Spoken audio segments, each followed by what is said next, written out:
Hi, once again. I'm going to try to talk to you guys again today about our selection from Immanuel Kant's Critique of Judgment. It isn't easy, certainly isn't easy for me. Um, Nonetheless, we are talking looking at Kant about the concept of aesthetics, which I've talked about in the previous lecture, what's meant by that and what seems to be at stake in that concept.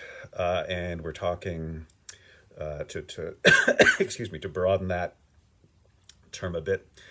We're talking about what is entailed or involved in or implied by the aesthetic attitude, taking the view that that aesthetic account of what art is fundamental or necessary. We can call that aesthetic consciousness, the attitude, intellectual posture of aesthetics. And I would certainly be prepared to defend the view that aesthetic consciousness is one of the most important things that has ever emerged in the world. So it's a really, really big deal, I think. I hope that as we go through our relatively brief encounter with Kant, we can begin to get a sense of why the aesthetic idea is such a big deal. And let me say, if I haven't already, or even if I have, I want to make very clear that when we're talking about aesthetics, when we're talking about aesthetic consciousness in Kant, when I'm talking about it, I'm not, as it were, arguing for it or saying this is a view that we have to take or hold. Quite the contrary, actually. I think it's quite a problematic view. But in terms of our work in this course, in the history and principles of literary criticism, it is, historically speaking, really, really important. And what makes Kant so critical, actually, I think, for our purposes, and this is somewhat paradoxical, but again, as I think I've mentioned previously, this is precisely not an idea that Immanuel Kant is kind of coming up with or inventing. It's not because, in the simplest way, it's not because of Kant's work in the Critique of Judgment that we have such a thing as aesthetics in the history, at least of Western thinking about art and literature. Rather, that idea is already there. It's already in the air, in the water, or whatever metaphor you want, in Europe in the 18th century. And it would be a whole other course, and one that I doubt if I'd really be qualified to teach, to try to understand where that idea comes from. It's already there when Kant is writing, but what he is doing is giving this idea its, so to speak, supreme expression in the Critique of Judgment. So that's why we're doing this. As I said before, just as we can't ignore Plato or Aristotle in a course like ours, we really can't ignore Kant either. And again, to conclude this little preamble today, I certainly hope that the work we're doing with Kant will pay dividends for you guys elsewhere in your intellectual and cultural lives in the university and beyond. Okay, what I want to do in this lecture, which is the second of what will be three lectures on Kant, what I want to do is actually proceed mostly just through selections from the text. As I sent around in a Canvas message just today, I have added to our Canvas page the copy of the PDF that I'm actually working with. So I've highlighted it rather messily, but there it is. And if you want, you can open up that copy and follow along. That may make it a little bit easier. In the previous lecture, we got as far as providing an initial sketch, let's say, of Kant's idea of the beautiful as such. And we got as far as pointing out that Kant articulates this concept by means of distinctions, by means of a tripartite or three-part distinction between, on the one hand, this concept that he calls the beautiful, which is the key aesthetic concept for Kant. On the other hand, what he wants to call the agreeable. And on a third hand, we have three hands in this example. On a third hand, what Kant wants to call the good, okay? And we want to proceed right now by way of examining and trying to grasp these distinctions that Kant is making.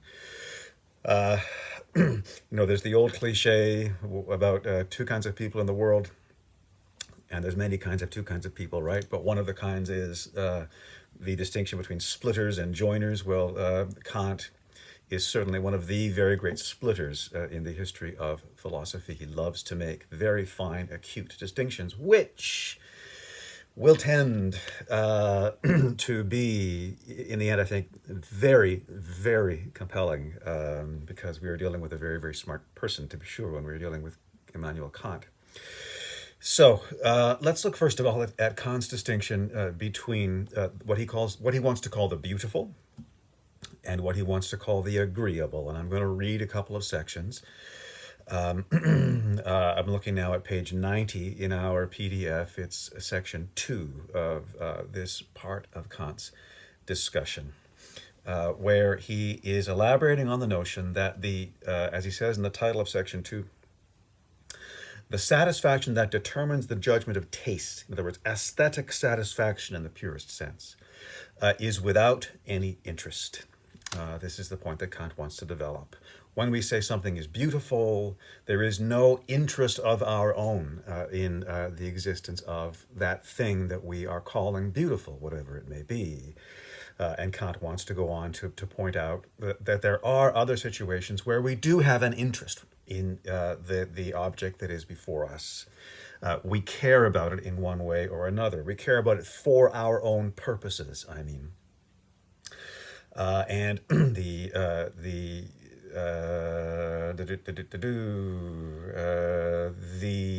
first case of this kind of thing where we see something which gives us satisfaction, gives us pleasure combined with interest. The first version of that is what Kant wants to call the agreeable. And so we're looking now at section 3, where he says in the title, the satisfaction in the agreeable is combined with interest.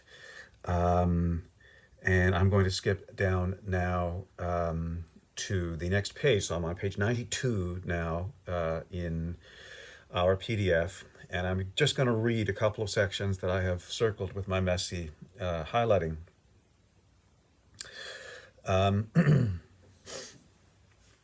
And Kant it begins to work here with examples. His example here is the green color of the meadows, okay?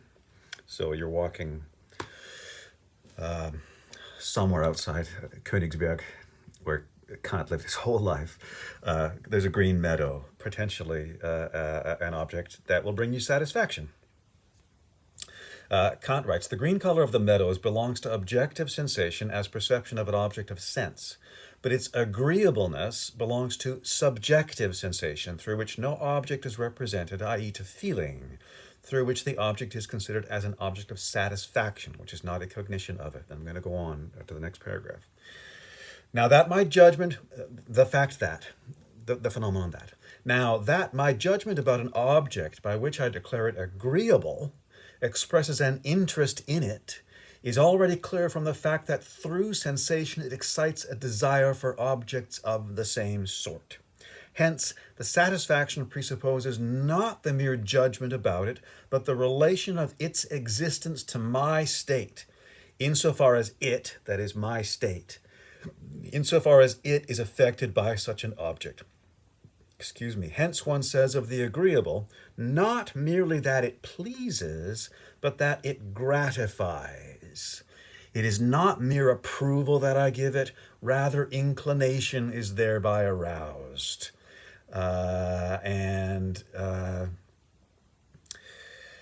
I'll leave out the last part of that paragraph. Okay, um, what the heck is Kant talking about with this notion of the agreeable?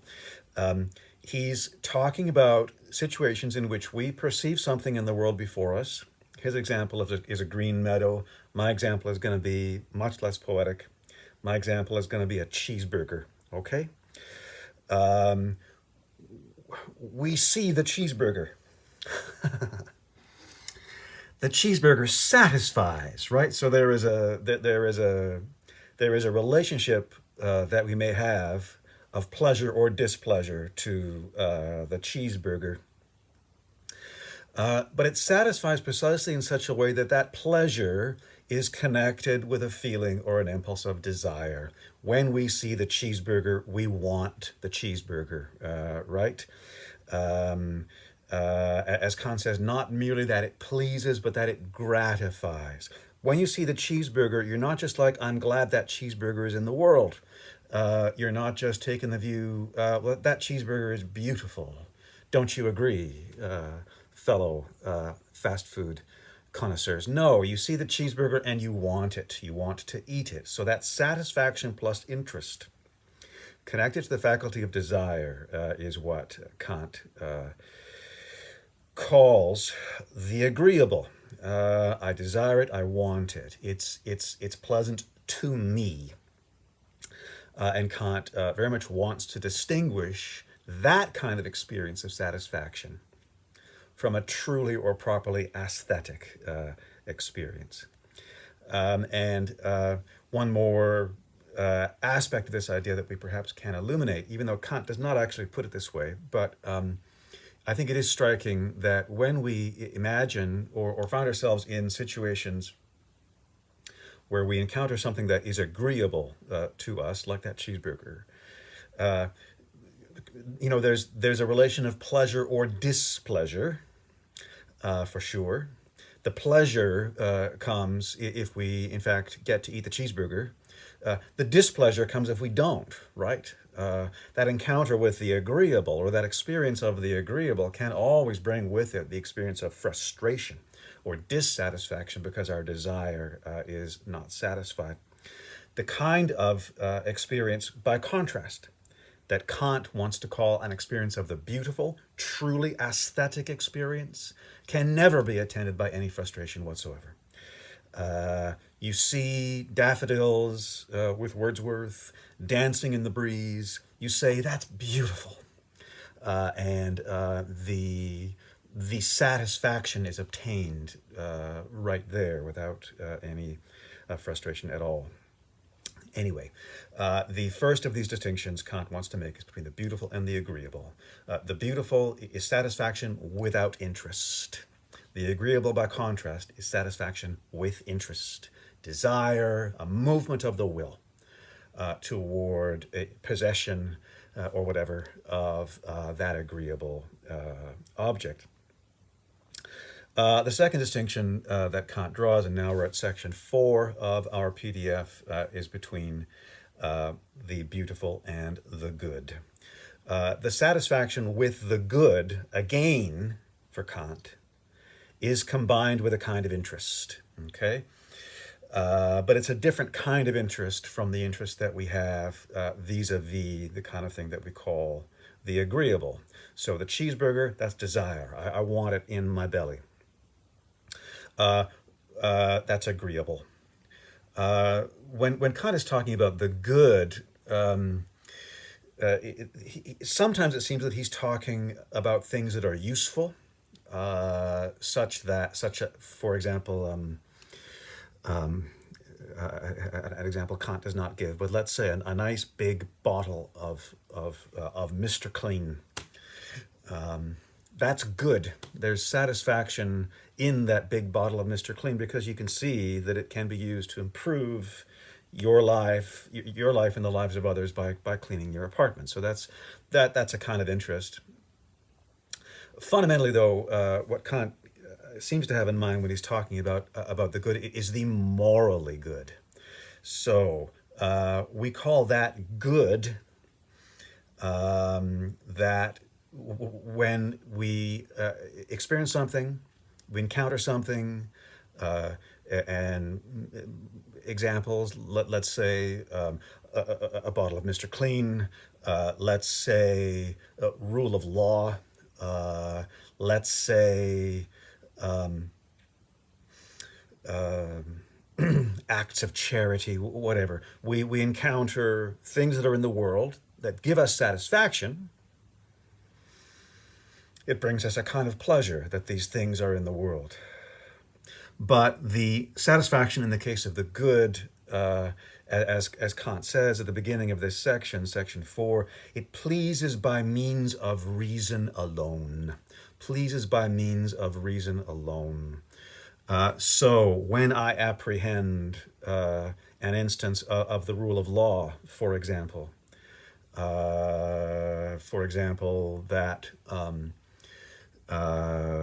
the road down from SFU is posted at 60 kilometers per hour, even though you can clearly drive it at 90, because it's basically a 4-lane highway, right? That speed limit is not something that excites desire in me. Whatever that could possibly mean in that case. And yet there's a satisfaction attached to that speed limit, which if I think about it, you know, I'm going to say, okay, that's a really low speed limit, but I guess I have to recognize that far too many people could drive down that hill far too fast, and that would cost lives. So yes, that speed limit is a good idea. Satisfaction combined with a kind of rational interest, that's what Kant calls the good. And although I find his discussion of this point a little bit confusing, one point that he wants to draw out, which distinguishes the good further from the agreeable, is that when we're talking about the satisfaction that we call the good, it's a rational satisfaction. That means it is always, and almost by definition, a satisfaction that is combined with a concept, in a strong sense of that term. The cheeseburger, like, sure, there's an idea there. Ideas like, okay, that's a cheeseburger, and I know what a cheeseburger is, sure. But fundamentally, we're talking about desire when we're talking about the cheeseburger. The rule of law, the 60-kilometer speed limit on the SFU hill,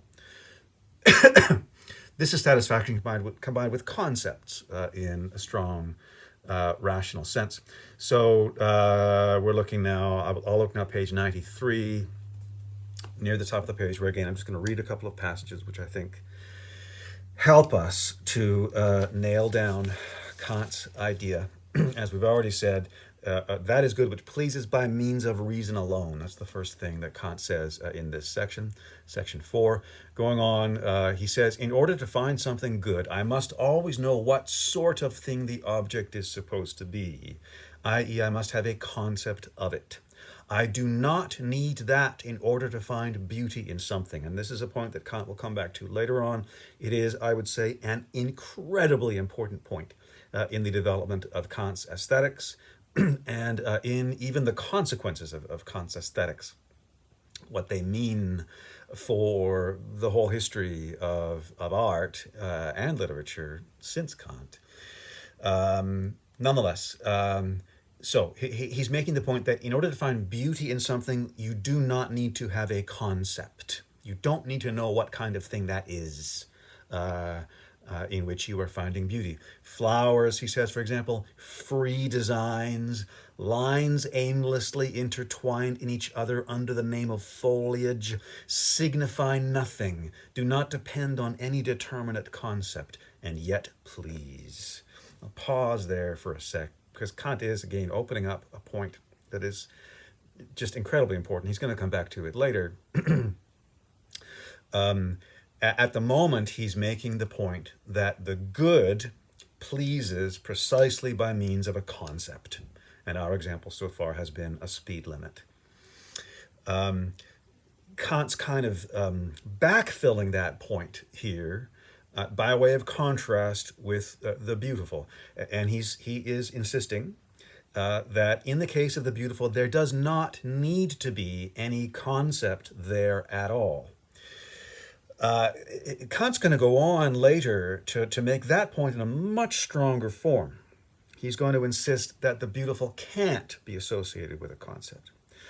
All he's pointing out for the moment, however, is that there doesn't need to be a concept for you to have an experience of the beautiful. Okay?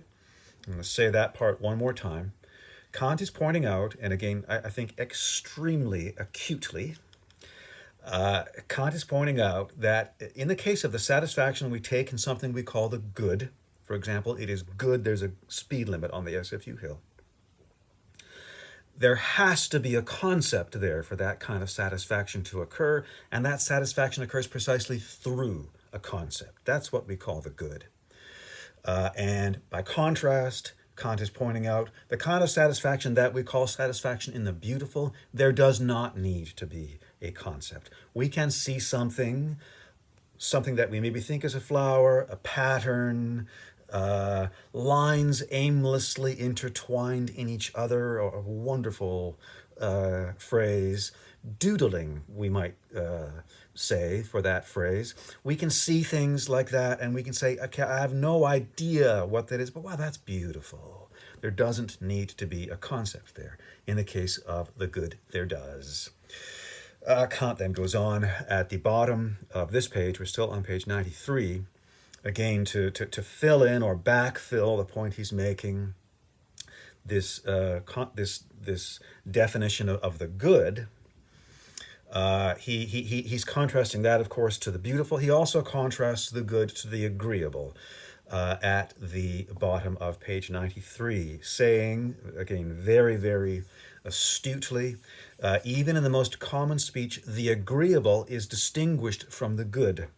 Of a dish that stimulates the taste through spices and other flavorings, one may say without hesitation that it is agreeable, and yet at the same time concede that it is not good, because while it immediately appeals to the senses, considered mediately, i.e. by reason, which looks beyond to the consequences, it displeases.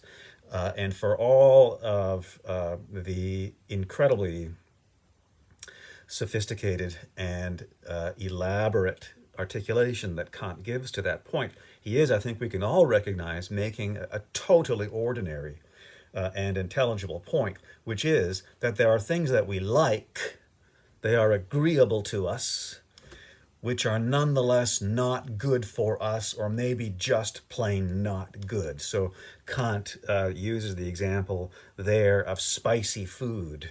You may really like spicy food, and yet it may not be very good for you. It may give you an upset stomach later on, or whatever. You may, and it's okay to be a little bit of a kid inside in this way. You may really like Nutella, okay? That wonderful Italian chocolate and hazelnut spread. I mean, it's pretty yummy, right? You may really like Nutella. It may be very agreeable to you, and yet you are able to understand that Nutella in various ways is not good. Why not? Well, because the main ingredient in Nutella is palm oil.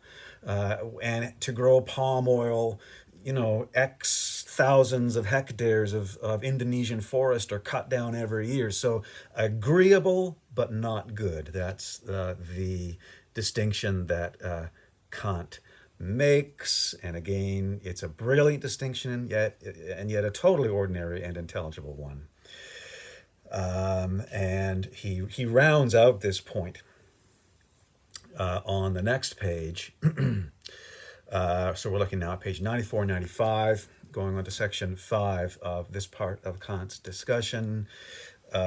He's got this three-part, this tripartite distinction kind of on the table there. The beautiful, the agreeable, and the good. The agreeable and the good are to be distinguished themselves along the lines that we just said. The agreeable is satisfaction with desire. The good is satisfaction with reason. But both of those, Kant says at the end of this section, section 4, both of those are a kind of interest. So page 94 at the bottom of section 4, Kant writes, but despite all this difference between the agreeable and the good, the two still agree in this, that they are always combined with an interest in their object. Always satisfaction, pleasure, combined with some kind of interest, whether it's an interest of desire, that's the agreeable, or an interest of reason, that's the good.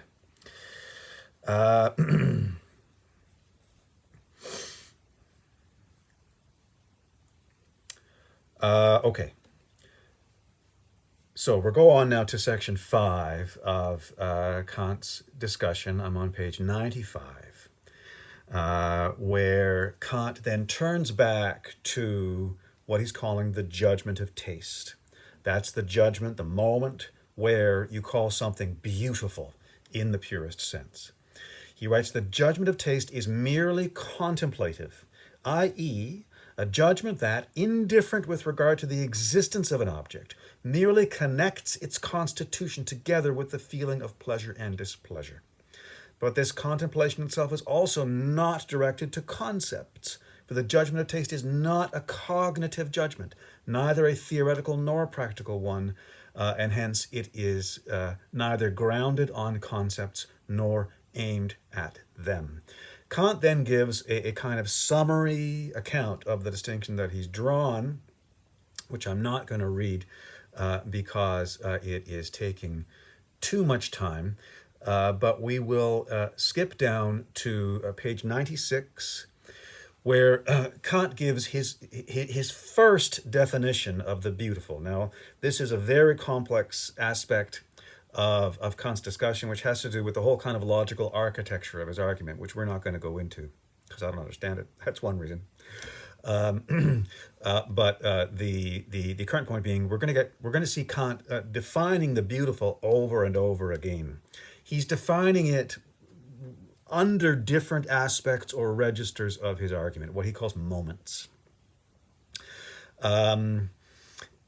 And so it's important to notice that. At the same time, we can sneak in a little observation about Kant's argument in this part of the Critique of Judgment, which is that it is quite a repetitious argument. He will come back again and again to points he's already made and make them, again, under a different register or in different terms, or as though trying to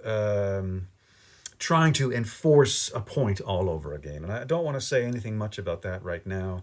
It's perhaps something we can discuss in tutorial if we feel that we have the kind of legs for that. But there is something going on with Kant's argument in terms of its tendency toward a kind of repetitiousness. So, taste, Kant says here on page 96, this first definition of the beautiful.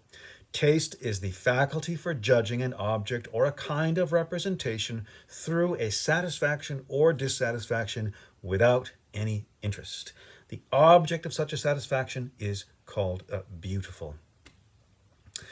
In the next section, section 6, Kant goes on to try to make sense of and if you like, enforce an aspect of his idea that I introduced in the previous lecture, which is that the satisfaction in the beautiful, even though, or precisely because, actually, in Kant, the satisfaction in the beautiful is purely subjective. It's something that is happening to us. It is actually universal. So it involves, when we say that's beautiful, Kant claims, we are saying something that is a statement about something that is happening to us. And we'll go on in a minute to explain what Kant says about that thing that is happening to us. It's a statement about something that is happening to us when we say that's beautiful. And at the same time, it is a statement that involves a claim or a suggestion or an implication. That isn't quite clear in Kant, but it involves some kind of claim of universality. In Kant, there is no such thing. This is incredibly important, I think. In Kant, there is no such thing as saying, that's beautiful for me. Okay? And this, I think, is in fact something that we can really usefully discuss in tutorial. That is, whether or not this idea of Kant's cuts in the ice with us, because it's a very different way of talking about our encounter with, certainly with art and literature, than the one that we typically have today.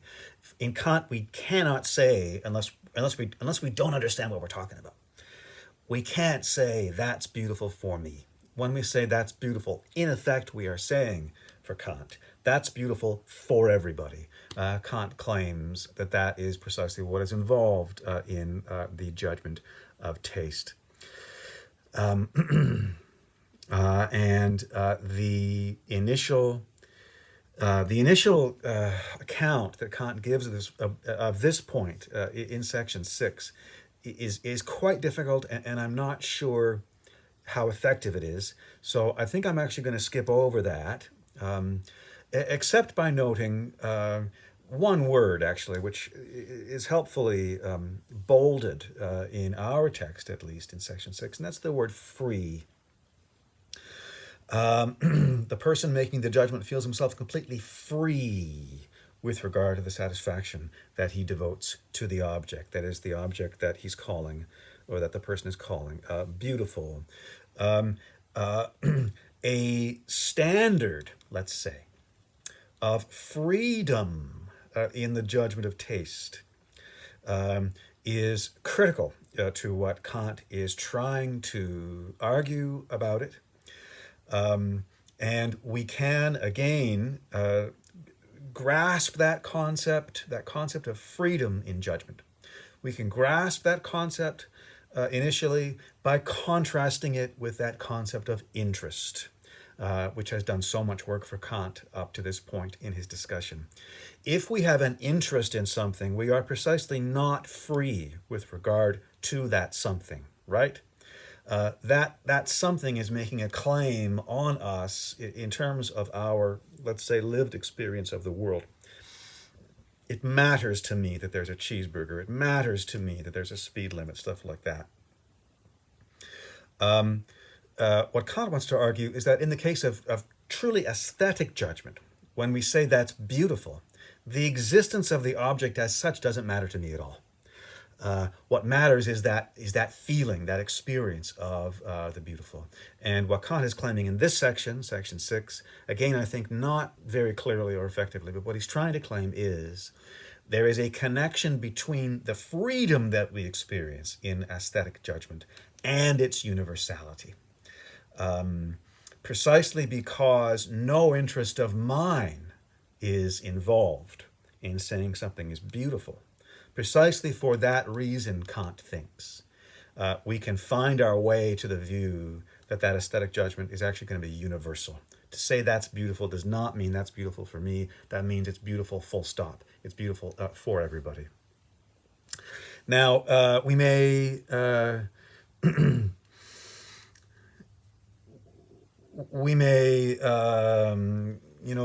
not really buy that or whatever.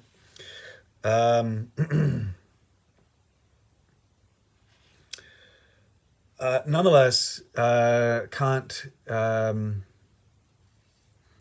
is, I think, going to do a pretty good job in enforcing or trying to enforce his idea again through this distinction between the agreeable and the good. And actually, I think maybe I'll just leave that point there rather than dealing with the text in any more detail on this point. But again, this is a topic that I think we can really fruitfully discuss in tutorial, Kant's distinction between the agreeable, the beautiful, and the good. He's already made this distinction, of course, and as it were, kind of wrapped a ribbon around it and left it under the Christmas tree. Nonetheless, he keeps coming back to it in section 6 and 7, making a number of comments that, I would like us to discuss in tutorial, whether or not we are prepared to buy Kant's distinction. I think it is an absolutely, stunningly brilliant set of distinctions that he is drawing. And even though the concept of aesthetic judgment, the judgment of taste that Kant has in the 18th century, probably rubs us the wrong way to a large extent. Nonetheless, there is a real and I think a profound insight at the core of what Kant is talking about here. We all recognize that there are people who do not like cheeseburgers. We may not understand those people, but we don't actually think there's anything wrong with them for disliking cheeseburgers. At the same time, we're very familiar, I think, even today, we're very familiar with the kind of experience we have when we think something is beautiful, or we could even we could broaden our kind of aesthetic lexicon there. A piece of music is perhaps the best example, especially when you're a younger person. There's bands that you like, there's songs that you like. You listen to them over and over again. They really speak to you. They seem just incredibly awesome. And then you will encounter somebody in your dorm or at the bar or whatever who says, "I hate that band." And something very interesting happens there, right? Because you do not say to yourself or to the other person in that kind of situation, you do not typically say, "Oh yeah, I get it. You hate them. I love them. That's fine. That's just how it is." No. Initially, at least, there's an impulse where you want to go, "What? What do you mean you hate that band?" So, again, I want to come back to that and talk about it in the tutorial, but certainly I think that Kant's claim of a universality in the judgment of taste that we make, whether we think of that in a strong sense, everybody must find, everybody must love Queen's Bohemian Rhapsody. Whether we think of that in that kind of strong sense, or whether in a weaker sense we say, as Kant also says here, we say, well, when I'm loving Bohemian Rhapsody, it is as though everybody should love it. That's how I feel about it. One way or the other, there's something certainly very, very fascinating to talk about there in the distinctions that Kant has drawn between the beautiful, the agreeable, and the good. Now, for the remainder of this lecture, however, I want to move on to another part of Kant's discussion, which again, if you will apologize, if you will indulge me in my superlatives in the lecture today, it is just an incredibly important part of Kant's discussion. We're going to turn to section 9, okay? Where Kant now turns specifically to the experience of the beautiful, what happens in the judgment of taste. So he's defined that experience, that judgment of taste, by separating off the agreeable over on this side, the good over on this side. Now we're talking about the experience of the beautiful, zeroing in on that and trying to organize it. Top of page 102, beginning of section 9, Kant says, now we need to investigate the question, and this is the title of the section, whether in the judgment of taste, the feeling of pleasure precedes the judging of the object, or the latter precedes the former. And as Kant comments in one brief sentence at the beginning of this section, the solution of this problem is the key to the critique of taste, and hence worthy of full attention. By critique, by the way, Kant does not mean criticism of or attack on. He means account of, philosophy of, the critique of taste. The question that he's asking, and again he puts it in a somewhat unwieldy philosophical way, the question he's asking is a which comes first question. We know by this point in Kant's discussion that the experience of the beautiful is supposed to be an experience that is attended by pleasure. Pleasure in the encounter with the beautiful. That's the fundamental aesthetic idea. Kant is now asking which comes first. Do we first of all go, that's beautiful, and then get pleasure? Or do we first of all get pleasure and then go, that's beautiful? Okay? Which comes first? The judgment of beauty or the experience of pleasure? Kant argues very clearly and I think very forcefully is that it has to be the case that the judgment that something is beautiful comes first, and only then do we get the pleasure. The reason it has to work that way in Kant is because if the pleasure came first and then we judged something to be beautiful, that wouldn't be a judgment of taste. That wouldn't be a case of the beautiful at all in Kant's terms. That would be a case of interest. That would be a case of the agreeable. So our cheeseburger, again, let's say I'm eating the cheeseburger, I'm getting pleasure from the cheeseburger, and because I'm getting pleasure from the cheeseburger, I might say, disgustingly, with my mouth full and sauce dripping down, I might, oh, well, that's beautiful, I might say. Kant, of course, would turn to me and say, well, actually, I think you mean it is agreeable, but, never mind that. If the pleasure comes first and then we say something is beautiful, then that's actually a case of the agreeable. So for Kant, we have to take the view that in the judgment of taste, it's the experience of beauty that comes first. And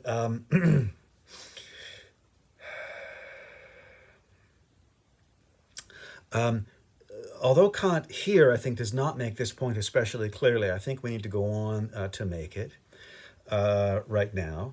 The encounter with the beautiful as beautiful, that has to come first. The pleasure follows. Okay, otherwise that would be just a case of the agreeable. In much the same way in Kant, I think, the encounter with something beautiful as beautiful, that has to come first before we're even really able to say what kind of thing that is, okay? Before any concept of the kind of thing that is. The reason it has to work that way in Kant, I think, is because if a concept is there first, then we are in danger, so to speak, of finding ourselves on the territory of what Kant calls the good, rather than on the territory of what Kant calls the beautiful. Okay? So if I say, there's a rose, roses are beautiful, it's not clear that I'm truly having an experience of the beautiful, not clear that I'm really making a judgment of taste, because a concept intervenes at the beginning. You see the concept of a rose. So it appears to be the case, at least in Kant, that not only does the pleasure follow the judgment of taste, it appears to be necessary in Kant also that the concept follows the judgment of taste. So it's not, and I'll take the cheeseburger out of the example. We've dealt with that cheeseburger enough. Our hands are all sticky and greasy at this point. It's not smell of the rose pleasing me, that's beautiful. No. That's the agreeable. It's not rose, what a beautiful object, that's beautiful. No, in Kant, that's the good. It actually has to be beautiful. Smell the rose and say that it is a rose. The moment of encountering and experiencing the beautiful as such, that's what has to happen first in Kant. And we can go on and move off this point to page 102. Bottom of page 102, where we have, I think, an exceptionally important passage where Kant, as it were, breaks down what he thinks really happens in the experience of the beautiful.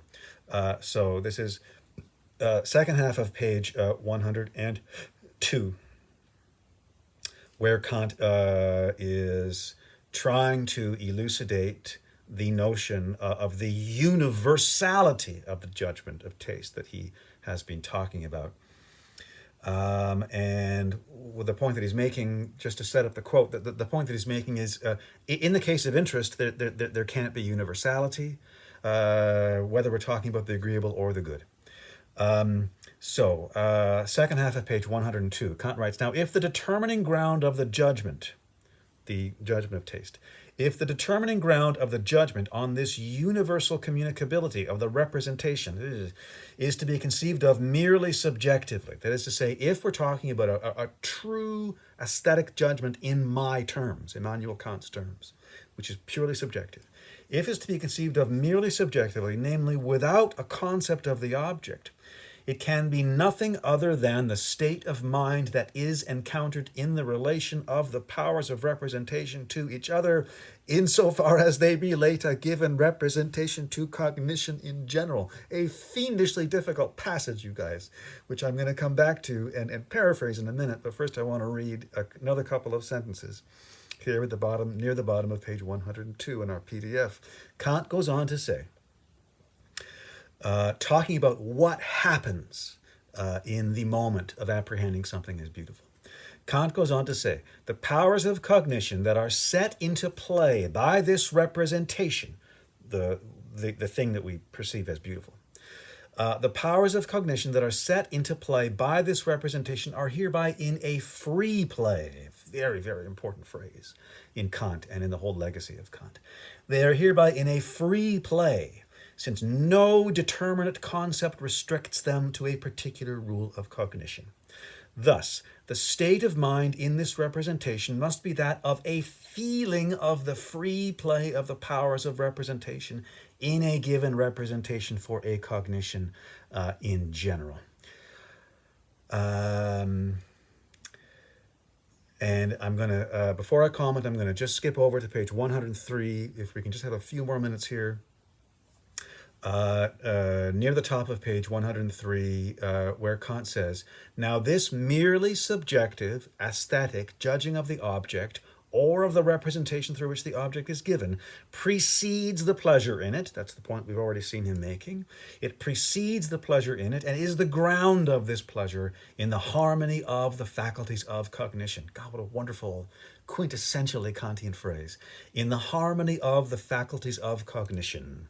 But on that universality of the subjective condition of the judging of objects alone is this universal subjective validity of satisfaction, which we combine with the representation of the object that we call beautiful, grounded. Okay, and there I'm going to stop and comment. As I've said, what Kant is doing here in this exceptionally important part of his discussion for our purposes is he's breaking down, analyzes what actually happens, he thinks, what actually happens to us in aesthetic experience, that is to say, the experience of something as beautiful in the purest sense of that term. And what happens, and again, it is in Kant very much something that happens to us, and that's critical. It is not something that we cause to happen through our minds or our will. It is something that happens to us. What happens to us is neither an experience of desire, because that's something that we do, right? Nor is it an experience of thinking, because again, that's something that we do. It is rather, in that amazing phrase, it is rather a sudden experience of what Kant calls the free play of our cognitive powers. And we can turn to metaphors or analogies, I think, to try to explicate what Kant is talking about. One that occurred to me in preparing this lecture is drawn from the Cold War. Actually, in the Cold War, both the U.S. and the Soviet Union would sometimes, on purpose, send aircraft into each other's airspace, not for any kind of hostile purposes, but just to make the radar networks of the opposite side all turn on. So you send your planes into Soviet airspace, not because you want to drop a bomb or anything, but just to kind of nudge into their airspace. So the whole radar network of the Soviet Union turns on, and you get to see it. And elliptical though that analogy may be, I don't know, you guys tell me whether it worked or not. The kind of thing that Kant seems to have in mind is trying to explain there in what he calls the free play of our cognitive powers is a kind of experience like that. In aesthetic experience, as I said in the first lecture, the world precisely reaches out to us. That's what beauty and especially natural beauty is in Kant. The world takes control of us. It kind of rings our bell. It lights us up. And when it lights us up like that, we're not using our minds. Rather, we are feeling our minds, according to Kant. We experience a free play of our cognitive powers, and Kant has all this complex language about the relation to the faculty of cognition in general and all that stuff, but I think that we can give an account of that idea along the lines that I just have tried to do. We actually feel the network that our minds actually are. They're lit up, they resonate, they vibrate, they glow. We experience, as Kant says in the last bit that I read, in that incredible phrase, we experience harmony of the faculties of cognition. Harmony of the faculties of cognition. Our mind clicks into place in the experience of the beautiful. And Kant claims when that happens to us, when the world does that to us, we experience pleasure. That, for Kant, is the beautiful in the pure sense. Okay, I'm going to have to stop there, you guys. There's a couple of issues here remaining of what I wanted to talk about, which I didn't get to. But I think actually this has moved us very far down the field with Kant. There's a bunch of stuff for us to talk about in tutorial, and so I will look forward to seeing you guys there. Okay, thank you.